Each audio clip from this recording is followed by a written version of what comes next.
Hello, I'm Roger Bisbee from the Skill Builder channel. Welcome back to another Ask Skill Builder. We've got a little problem from Diane Morris here. Diane says she's got this leaking conservatory roof and it's leaking along the back edge here. And she's had a roofer come and have a look at it. And he said, well, there are systems you can use. I don't think he's particularly interested in doing it. Why would you be if you're a roofer? You're after bigger jobs than this, probably on proper roofs. These lean-to conservatories with this twin wall polycarbonate, they're never very good, and I'm not surprised. She hasn't been in the house long and she's wondering if she should get a quote for the insurance company. She's never got a quote before, doesn't know how to go about it.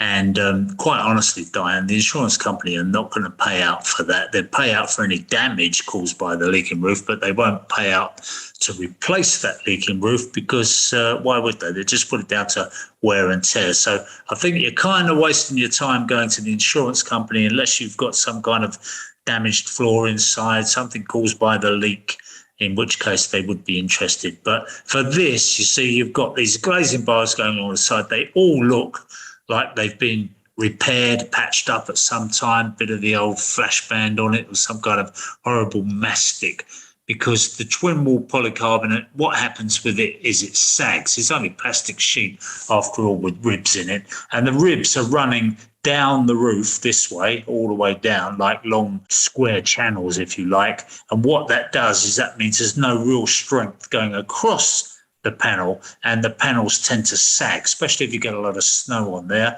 The snow is going to make them sag even more. That means they're going to pull out from these glazing bars along the side, and when they pull out from the glazing bars along the side, ruins the seal. Those twin wall polycarbonate sheets are actually captured in there, they're clamped down in there, but they do pull out, and as they pull out, as you can see here, we've got loads of trouble. Look at this. This is where the trims actually come away from the glazing bar, so whatever seal was there isn't there any longer.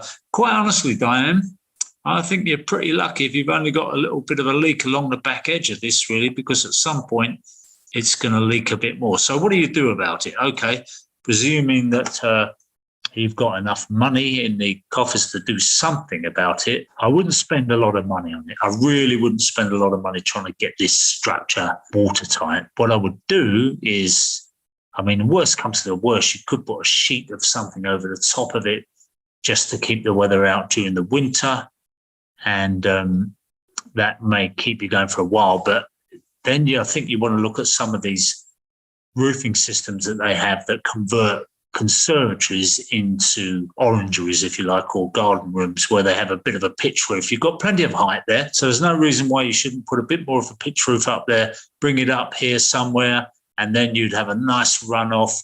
And you can get these conservatory roofs in a very lightweight material. It's actually a metal sheet, but it looks reasonably like tile, I would say. It's the sort of thing that they put on a lot of mobile homes. And, you know, from a distance, you look and think, oh, it's a nice tiled roof. When you get closer to it, you see that all it is tin sheet, and it's made to look like tiles. And, you know, it's not to everyone's taste. I'm not sure I'd want it, but, you know, I like the old clay tile, but you'd never be able to support a clay tile roof on this structure. The structure's nowhere near strong enough to support anything like that. So you've got a choice. You either take the whole thing down, which is, you know, expensive, or you get that roof converted, they put a few supports in there, lift the roof up and bring the roof down into the gutter to make a better job of it. Of course, you'll lose a bit of light there, but it looks like that twin wall polycarbonate is pretty horrible. It's had its best. It's not letting a lot of light through, I wouldn't think now. It's got all the UV's got to it. That's the way they go. They go opaque after a while. You can't really see an awful lot through them. So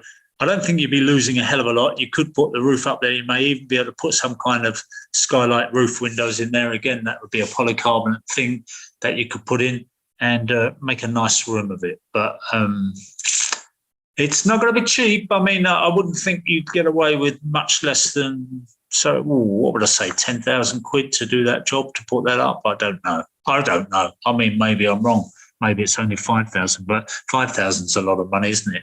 Anyway, I'm sorry to be such a doom merchant. You know, I like to offer positive advice when I can, but I just don't want you to throw money away on that structure. You'll get people around, they'll take a few hundred quid off you, they'll disappear, it'll still be leaking. Chances are they won't come back, and you could end up falling foul to some unscrupulous person who just sees you as easy prey and ends up taking $5,000 off you or something like that. So tread carefully, Diane. That's all I can say.